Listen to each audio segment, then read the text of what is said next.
A warrior, a king, a legend, Alexander the Great, one of the most brilliant military minds in history, changed the course of civilization forever. From a young prince tutored by Aristotle to a conqueror who built one of the largest empires the world has ever seen, his name is etched in the annals of time. But what made Alexander truly great? Born in 356 BCE, in the kingdom of Macedon, Alexander was destined for greatness.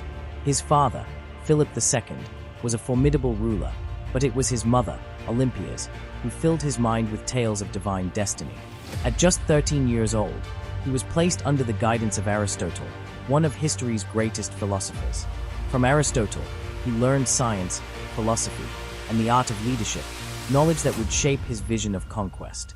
But destiny had other plans.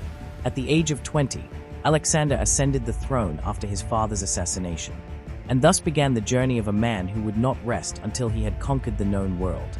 With his father's well-trained army, Alexander turned his eyes toward Persia, the greatest empire of the time. At the Battle of Gaugamela in 331 BCE, he faced the mighty king Darius III. Though vastly outnumbered, Alexander's superior strategy and fearless charge led to a decisive victory. One by one, the mighty cities of the Persian Empire fell: Babylon, Susa, and Persepolis.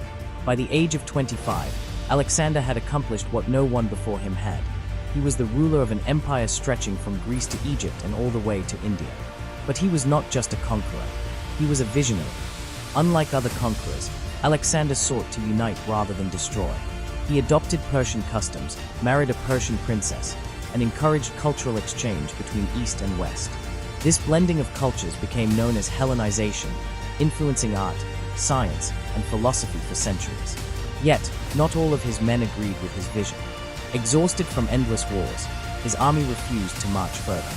The dream of reaching the ends of the world was over. In 323 BCE, at just 32 years old, Alexander fell gravely ill.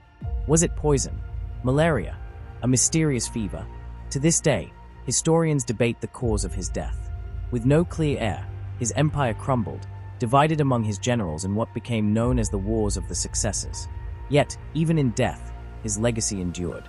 Alexander's influence shaped the world in ways beyond war. His vision of a connected world laid the foundation for trade, philosophy, and governance that lasted for centuries.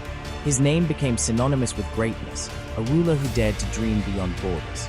Was he a hero or a ruthless conqueror? Perhaps both. But one thing is certain: his impact on history is undeniable.